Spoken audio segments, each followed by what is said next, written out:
আমের দিন শেষ হয়ে গেছে অনেক দিন। বাড়ির মাচায় আমসত্ত্ব তো রয়েছে, এদিকে আবার নদীতে ধরা পড়ছে ইলিশ মাছ।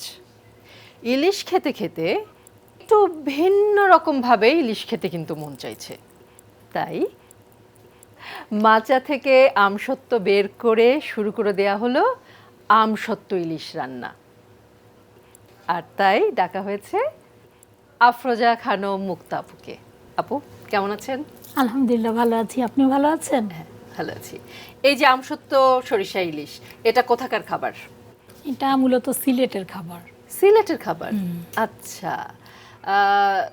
মানে আমসত্ত্বের সাথে ইলিশ মাছ, মানে এটা আমার কাছে মনে হয় যে এটা মানে সচরাচর খুব একটা শোনা যায় না, বা একেবারে মানে আমি তো আর কখনো শুনিনি, আমার জন্য একেবারেই নতুন।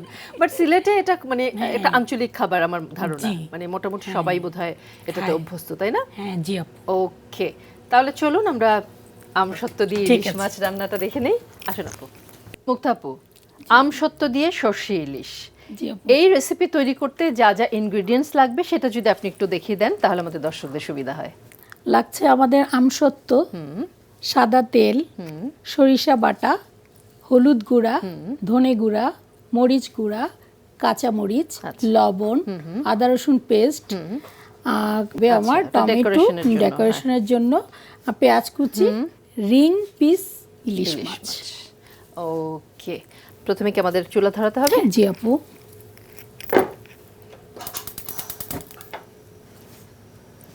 আমরা প্রথমে তেলটা দিব, তাই তো? জি আপু। আচ্ছা, কতটুকু তেল দিচ্ছি? Half cup. Half cup.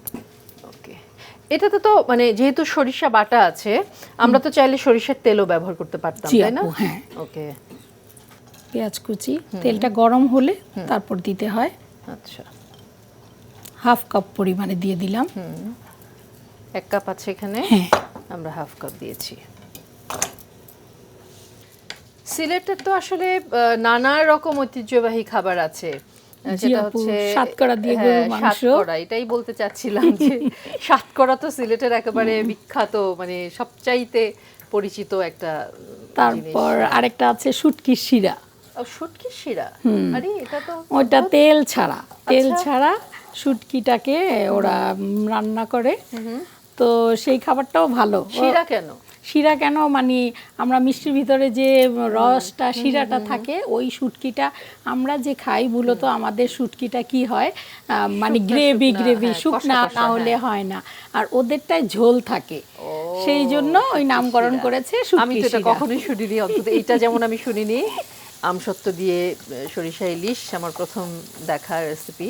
আমাদের পেঁয়াজটাকে আমরা লাল করব একটু আপু, একটু ব্রাউন করব। তবে শুটকির শিরাটা অদ্ভুত লাগলো শুনতে, কোনো এক সময় আবার মানে আবার এখানে করবেন আপনি। আলহামদুলিল্লাহ ঠিক আছে। ওরা নাকি মানে প্রচুর খাবার থাকলেও ওই খাবারটা দিয়ে 3-4 প্লেট ভাত খেয়ে ফেলতে পারে। সর্বনাশ! কিন্তু সেটা কি শুটকি হয়? সেটা হিদল শুটকি ওদের ভাষায় বলে, যেটা চ্যাপা বলি আমরা। না চ্যাপা না আপু, শীতল। ওদের ভাষায় হিদল, মানে এরকম নামকরণ। হ্যাঁ, এরকম লম্বা লম্বা সেই শুটকিটা। ও, এটা একটু বাঁশপাতা টাইপের একটা হয়। হ্যাঁ বুঝছি। পেঁয়াজটা আমাদের একটু ভাজা হয়ে এসেছে। হ্যাঁ আপু, একটু পানি লাগবে আমার। আচ্ছা, আমরা আগেই পানিটা দিচ্ছি, তাই তো? জি আপু, ঠিক আছে, হবে। এবার আমরা মশলাগুলো দিব না? আদা রসুন পেস্ট, ইলিশ মাছে আদা রসুন পেস্ট যায় না, কিন্তু এইখানে আমসত্ত্ব আছে যেহেতু, মানে সরিষা পেস্ট আছে, সেই জন্য আমি এখানে ব্যবহার করব। খুবটা করলাম না, হ্যাঁ এইটুকুন দিলাম। আপু আরেকটু পানি লাগবে। হ্যাঁ, এইখানে শুকনা মরিচের গুঁড়া হ্যাঁ দেয়া যেতে পারে, কেউ চাইলে কাঁচা মরিচ বাটাও দেয়। আচ্ছা, শুকনা মরিচে হয়তো কালারটা ভালো আসবে, সুন্দর আসবে। হ্যাঁ, ধনে গুঁড়া আমরা মোটামুটি 1 চা চামচ করে দিচ্ছি। আর এইখানটা একটা আমার কথা বলার আছে, আমি শুকনা মরিচ গুঁড়া, ধনে গুঁড়া এটা যা দিব তার থেকে হলুদ একটু কম দিব, তখন কালারটা দেখতে খুব সুন্দর দেখা যাবে। আর হলুদ আবার বেশি খাওয়াও যায় না, খাওয়া যায় না, হয়ে যায়, প্লাস তো করে নিলাম আপু। আর লবণ স্বাদ মতো হলেও 1 চা চামচ লাগবে এখানে। আর ইলিশ মাছ চিংড়ি মাছ এই দুইটা খাবার এমনই আপা সর্বোচ্চ 6 মিনিটেই ওর রান্না হয়ে যায়। খুবই মানে বলেই তো যে ভাপে চিংড়ি ভাপে ইলিশ। তো দিয়ে দিলাম মশলা আমাদের দেওয়ার পর আর রিং পিস করে আমাদের ইলিশ মাছটা নিতে হবে। আমি চেষ্টা করেছি ডিম ছাড়াটা নেওয়ার জন্য, সেটা স্বাদটা অন্যরকম স্বাদ লাগবে। দিয়ে দিলাম আপু। ডিমটা যদিও খেতে খুব মজা লাগে কিন্তু মাছটা তখন আর মজা লাগে না একটু।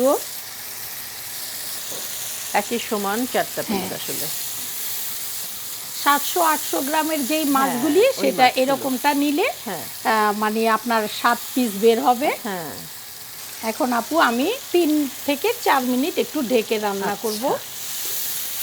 আমরা কি আঁচটা একটু কমিয়ে একটু কমাবো। আচ্ছা, ঢেকে দিব না। কাঁচামরিচ এমনিও দেয়া যায়, গোটাও দেয়া যায়। একটু যদি করে চিড়ে দেই তখন ফ্লেভারটা পুরো রান্নাতে থাকবে, ছড়িয়ে যায়। মোটামুটি অনেকগুলো মরিচই আমরা দিচ্ছি না? 6 পিস দিব আপু। 6টা মরিচ। আচ্ছা, আমসত্ত্বটাকেও বোধহয় আমরা কেটে কেটে দিব না আপু, এই একটা ডিজাইন আসার জন্য। আচ্ছা আচ্ছা।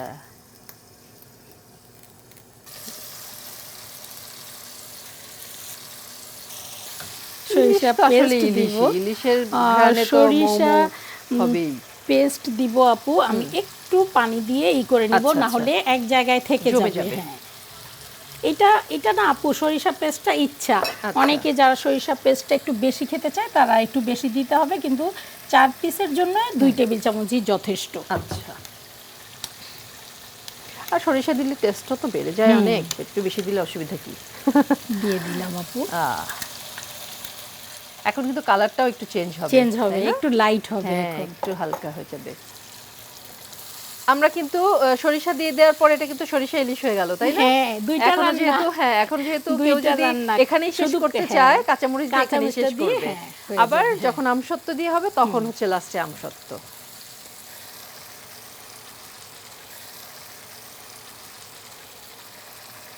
আমার দাদু বলতো মানে শাক যখন আমরা রান্না করব অনেকে বটি দিয়ে চাকু দিয়ে করে, সেটা করতো না।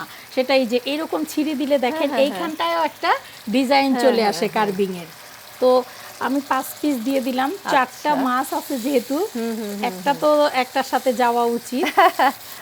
দিয়ে দিলাম। আমরা কি এবার আবার একটু ঢেকে রাখবো? আবার একটু ঢাকবো। আসলে ইলিশ মাছ তো অনেকভাবে খাওয়া যায়। ইলিশ ভাজা, ইলিশের দো পেঁয়াজা, সর্ষে ইলিশ। এবার একটা নতুন রেসিপি আমরা পাচ্ছি, সেটা হচ্ছে আমসত্ত্ব দিয়ে সর্ষে ইলিশ। এবার দেখা যাক কি অবস্থা হয়েছে তার। দেখি, এখন তো পুরোই সরিষা ইলিশ, তেলটাও উপরে উঠে এসেছে, একদম হয়েই গেছে না? এইখানটায়ও আমার একটা কথা আছে, কাঁচামরিচ দিয়ে আমি আর ঢাকবো না এই অর্থে মানে যদি ঢেকে দেই তখন কাঁচামরিচের কালারটা জলপাই কালার হয়ে আসবে। আর আমি যদি এইভাবে না ঢেকে 1 মিনিট রান্না করি তাহলে গাছে যেই কালার থাকবে তার থেকে আরো সুন্দর হবে কালারটা। এক্স্যাক্টলি, কাঁচামরিচের। আপু, আমি তো টেস্ট করবই পরে, তারপর একটু জানতে চাই যে আমসত্ত্বটা এখানে ঠিক মানে কি ধরনের টেস্ট করবে? একটু টকটকি থাকবে? আমসত্ত্ব 2 রকমের পাওয়া যায়, বানানো যায়। একটা মিষ্টি আর একটা ঝাল মিষ্টি টক। এইখানটাতে ঝাল মিষ্টি টক ব্যবহার করতে হবে, কারণ মিষ্টি হলে এটা ভালো লাগবে না, জিনিসটা টোটালি মিষ্টি হয়ে যাবে। এটা কি তাহলে ঝাল মিষ্টি টক? ওকে, বাহ, হয়ে গেছে আপু। কাঁচামরিচটা একদম সবুজ। আমি কি চুলা নিভিয়ে দেব? জি আপু। আচ্ছা, আমরা ডেকোরেশনের জন্য টমেটোটাকে একটা ফ্লাওয়ার কাট করে নিচ্ছি। ওকে, আমাদের ফ্লাওয়ারটা রেডি। আমরা কলা পাতায় পরিবেশনটা করব, তাই তো? হ্যাঁ, কলা পাতা ধুয়ে রেখেছি। আমি গোল টোল করব না, কারণ ন্যাচারালের ভিতরে সুন্দর করাটাই হইল মেন। হ্যাঁ, তো এখন আমি এইটা দেখেন কিছুই করি নাই, যে কলা পাতাটা আছে সেটাই দিয়েছি। এটাকে শুধু আমি এরকম করে দিলাম, এখন একটা ডিজাইন চলে আসলো, একটা বরফি আকার হয়ে গেল, ডায়মন্ড শেপ।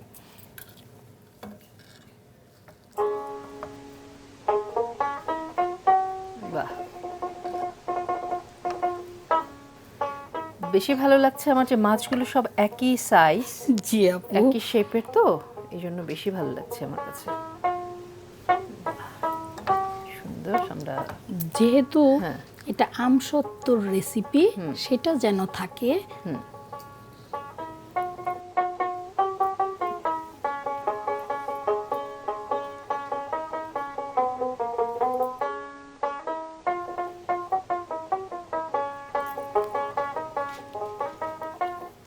আপু, তৈরি হয়ে গেল আমার আমসত্ত্ব দিয়ে সরষে ইলিশ।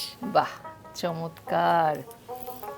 আহা হা হা হা। এবং মাত্র 6 মিনিটের রেসিপি, কিন্তু 6 মিনিটেই আপু কিন্তু কমপ্লিট করে ফেলেছে এই রেসিপি। সো এত শর্ট টাইমে এমন মজাদার একটা রেসিপি, মজাদার বলছি কারণ আমি একটু পরে তো খাবো, আমার তো দেখেই মনে হচ্ছে যে ভীষণ মজাদার কিছু একটা হয়েছে। সো এরকম একটা মজাদার রেসিপি নিশ্চয়ই বাসায় তৈরি করে খেতে হবে, তাই না? এখন আমরা আমাদের দ্বিতীয় রেসিপিতে চলে যাব। দ্বিতীয় রেসিপিটি কি থাকছে আপু? না, লাল শাকের টক। লাল শাকের টক, জি তাই আপু, তো? জি আপু। লাল শাকের টক তৈরি করতে আমাদের কি কি লাগবে এটা একটু আপনি দর্শকদের জন্য বলে দেন। লাল শাক, চিংড়ি, তারপর কাঁচামরিচ, ধনে গুঁড়া, মরিচ গুঁড়া, হলুদ গুঁড়া, আচ্ছা। পেঁয়াজ কুচি, রসুন কুচি, চালতা, আদা রসুন পেস্ট, লবণ, কচুরমুখী আচ্ছা। সিদ্ধ, খোসা তেল। ছাড়ানো, হ্যাঁ, আর সাদা তেল। ওকে, আমরা তাহলে শুরু করি আমাদের রেসিপি। চুলাটা ধরাবো। জি আপু, এইখানটায় 2 কাপ পরিমাণ পানি দিয়ে দেন। আচ্ছা। মানে ডালের মতো আপু। পাতলা যেহেতু টক। হ্যাঁ, ঠিক আছে আপু? ঠিক আছে। আর এইখানটায় একটু দেন। আচ্ছা, ঠিক আছে আপু, ঠিক আছে। ওকে। ঢেকে দেই। হ্যাঁ, অবশ্যই সিদ্ধ করতে হবে হ্যাঁ। প্রথমে। মুখিটা নিয়ে। হ্যাঁ, 300 গ্রাম আছে এখানে। তারপর আমি খোসাগুলি ফেলেছি, ফেলে চটকে নিব। আচ্ছা, কচুর মুখটা আগের মানুষগুলি, এখন আমরা ডিজিটাল যুগে এই কাজটা কর্নফ্লাওয়ার দিয়ে করি। তো এখন ঘন, আর তাদের কত বুদ্ধি ছিল, তারা কচুরমুখী দিয়ে সেইটা করত। ঠিক তাই, ভিটামিনও পাওয়া হচ্ছে, আবার ঘন ঘন হলো পুরোপুরি। তাহলে কচুর মুখিটাকেই আমরা হচ্ছে পেস্ট করে নিচ্ছি, হাতে ডলে। পুরো পেস্ট করব না, ব্লাইন্ডারে না। হ্যাঁ, মানে একটু মুখে যেন লাগে। হ্যাঁ হ্যাঁ, ঠিক আছে। তাহলে মানে কামড়ে লাগবে। হ্যাঁ, ভালো লাগবে। এই টকটা আপনি এখানে এনেছেন চালতা। জি আপু, এই টকটা তো জলপাই দিয়েও করা যায়। একদম আপু। আমি কেন বলছি, কারণ যেহেতু বিক্রমপুরের রান্না, বিক্রমপুরের জি আপু, রেসিপি, হ্যাঁ। আমরা যেমন জলপাই দিয়ে খাই, এই চালতা দিয়ে খাই, আমরা দিয়ে খাই, আবার একদম তেঁতুল, একটুখানি তেঁতুল দিয়েও, কাঁচা তেঁতুল দিয়েও চলে।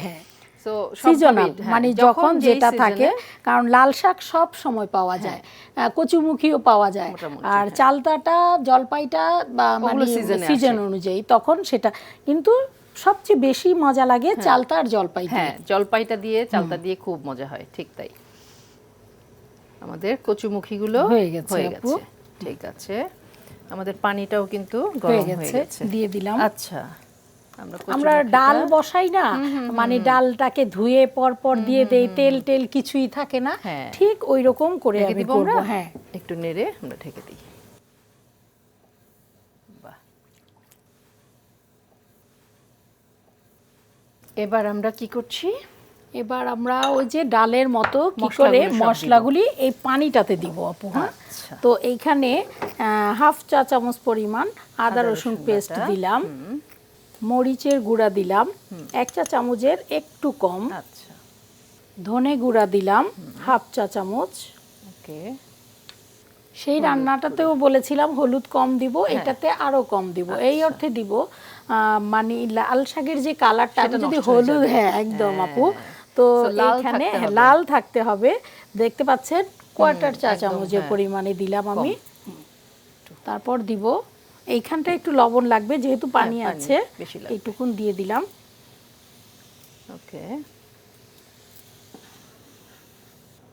একদম মিশিয়ে গেল। হ্যাঁ, তারপর দিব আপু আমি পেঁয়াজ কুচি। আচ্ছা, এইখানটায় চাইলেই বেশি দেয়া যাবে না, 1 টেবিল চামচ দিতে হবে। আচ্ছা আচ্ছা, বেশি দিলে পেঁয়াজ হয়ে যাবে জিনিসটা। জি আপু, এটা মানে আমার মা সব সময় এই সময়টায় করবেই করবে, তাদের করে সবাই। গরমে এটা একটু বেশি চলে, রসালো খাবার। শীতের চেয়ে গরমে বেশি চলে এই লাল শাকের টকটা। দিলাম। আর এইখানটায় আপু মানে অনেক সময় আমরা বলি না যে চিংড়ি মাছটাকে একটু রান্না করে কষায় এরকম দিব, চিংড়ি মাছ 3 মিনিট 4 মিনিটের বেশি রান্না করাটা ঠিক না। হ্যাঁ, সর্বোচ্চ 6 মিনিট। তো এখন আমি দিব না, আরো কিছুক্ষণ পর দিব। আপনি চিংড়ি মাছটা যদি যে রান্না করবে যদি সফট থাকে তখন সে পুরোপুরি রান্না জানে, আর যদি রান্না চিংড়ি মাছটা শক্ত হয়ে যায় তার রান্না ওটা হয় নাই। হ্যাঁ, তো আমি এখন দেখালাম, অনেকেই এই সময় দেয়, আমি একটু পরে দিব। ঠিক আছে, আমরা চালতাটাও পরে দিচ্ছি। হ্যাঁ জি আপু। আচ্ছা, এখন ফুটে গেছে আমার, যেহেতু আমার কচুমুখিটা সিদ্ধ করা আছে, রান্না হয়ে গেছে, তো এখন আমি লাল শাকটা দিব। ওকে, আমরা কি ঢাকবো? ঢাকলে কালারটা নষ্ট হয়ে যাবে না? না আপু, এখন ঢাকবো না, হলে এটা সিদ্ধ হবে না। হ্যাঁ আচ্ছা, ঠিক আছে, একটু ঢেকে দেব। ঢেকে দিই, ওইটার একটু হবে। তারপর আমি চিংড়িটা এখন দিব, ছোট করে দিব, বড় করেও দেওয়া যায়। আচ্ছা, ইচ্ছা, কোনো অসুবিধা নেই। আমরা যেটা করি নরমালি একটু ছোট চিংড়িটা ব্যবহার করি। ছোটটা, এখানে তো আপনি একটু বড় চিংড়ি এনেছেন। বড়টাই নিয়ে আসছি আমি। খোসাটা ফেলে দেয়। হ্যাঁ, তো আমি অনেকে অনেক রকম রান্না করে না, আমি রেখে দেই। রেখে দেই, কালারটা সুন্দর আসে, আর না হলে মাছটা একদম ছোট হয়ে যায়, দেখতে সুন্দর দেখা যায় না। পরে খাওয়ার সময় ফেলে দিব, কিন্তু রেখে দেই আমি। সেটাই, আমি দেখেছি ছোটবেলায়, বা আমার মা করে, নানুকেও দেখতাম করতে। এখানে ছোট ছোট ট্যাংরা মাছ আছে না, যেটা একদম ছোট ছোট হয়, ওটাকে কি মাছ বলে? বজুরি মাছ। বজুরি মাছ বিক্রমপুরে তাই বলে। ওটাও কিন্তু দিতে দেখেছি আমি। ওটা আবার শুধু ওটাতে লাল শাক দেয় না, ওটাকে টক বলে। হ্যাঁ, ওইটাতে দেয়। আচ্ছা আচ্ছা, টকের ভিতরে চিংড়ি মাছ দিয়ে দিচ্ছি। আমরা চিংড়িটাকে ওই চুলাটা এখন করে দিব আপু। আর চালটা দিয়ে দিব, কারণ চালটা থেকে টক বের হতে হবে, একটু বেশি দিব। আচ্ছা, চালটাটা এখানে একটু লাল হয়ে গেছে, কারণ একটু আগে কেটে রাখা হয়েছে বলে। যদি ডিপ ফ্রিজে রাখা হয় তখন এই কালারটা চলে আসে, লাল হয়ে যায়, আর সাথে সাথে কেটে দিলে তখন কিন্তু সবুজ কালার থাকে। সবুজ কালার থাকে। গোটা কয়েকটা কাঁচামরিচ দিয়ে দিলাম। ওকে, দিলাম। হ্যাঁ, একটু আমরা ফোড়নটা দেওয়ার আগে একটা ছোট্ট বিরতি নিয়ে নিই, কেমন? ঠিক আছে আপু। ওকে, আমরা এখন ফোড়ন দিব, দেখা যাক ফোড়নটা দেওয়ার পরে কি দাঁড়ায়। আপু, ফোড়ন আমাদের কড়াই কিন্তু গরম হয়ে গেছে। ওকে, 2 টেবিল চামচ তেল, চামচের মতো তেল দিয়ে নিলাম আমরা।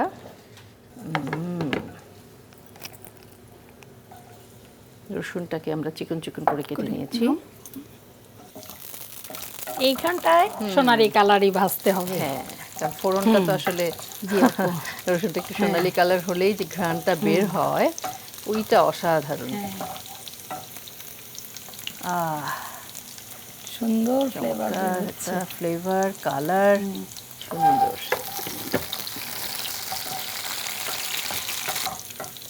ফোড়ন কেউ বলে বাগার, আমাদের দেশে বাগার বলে। কিন্তু শুকনা মরিচ দিচ্ছি না আমরা, তাই না? কোনো শুকনা মরিচ দিচ্ছি না।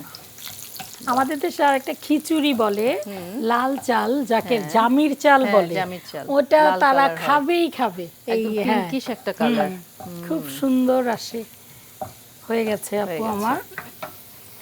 চুলো নিভিয়ে দিই। এইখানটায় আপু মানে বলবে এটা আবার কে ভাজতে না পারে, সেই ক্ষেত্রে অনেকের কালো হয়ে যায়, ওইটা যেন না হয়, তখন খাবারের মানটা একদম নষ্ট হয়ে যায়। আর আমরা করি না, কিন্তু গ্রামের মানুষরা বলে ফোড়নটা দেওয়ার সাথে সাথে ঢেকে দিতে হয়, তাহলে ফ্লেভারটা নাকি পুরোটার গায়ে আমরাও ঢেকে যায়। দিলাম আপু, আমরা ঢেকে দিলাম। হয়ে গেছে, আমাদের চুলা বন্ধ করে দিব। হ্যাঁ আপু। মুক্তা আপু, আমরা তাহলে এখন সার্ভিং এ চলে যাব, তাই তো? দেখতে পাচ্ছেন কি যে ঘ্রাণ, রসুনের ফোড়ন অসাধারণ লাগে আমার কাছে, এই রসুনের ফোড়ন দেওয়াটা। চালটার কালার কিন্তু ঠিক চলে আসছে, একদম আগের মতো হয়ে গেছে। সুন্দর একটা ফ্লেভার, খুবই সুন্দর। মানে যে বললাম, রসুনের ফোড়নের উপরে আর কিছু নাই আসলে, এত সুন্দর ফ্লেভার।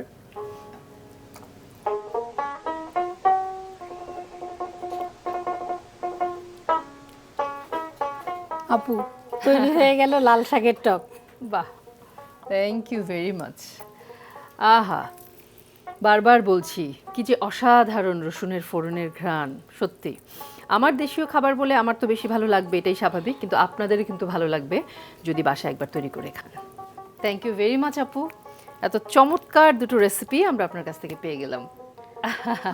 আপু, আপনি তো আসলে মানে মানে যেটা আমার কাছে এখন বলতে গেলে যেটা আসে যে আপনি তো অনেক কাজের কাজই আসলে, তাই না? চেষ্টা করি। তো ভবিষ্যৎ পরিকল্পনা কি আছে? আমি আপু এখনো করি, আমার মানে ইচ্ছা প্রত্যেকটা যেই সব মেয়েরা আপু অনেক কিছুই করতে পারে না, আমি সেই সমস্ত মেয়েগুলিকে আগে আপু প্রত্যেকটার প্রচুর পরিমাণে কোর্স ফি দিয়ে শিখাতাম। এখন আলহামদুলিল্লাহ আমার নিজস্ব মানে আমার মতো মুক্তা চলার মতো একটা অবস্থায় আমি চলে আসছি।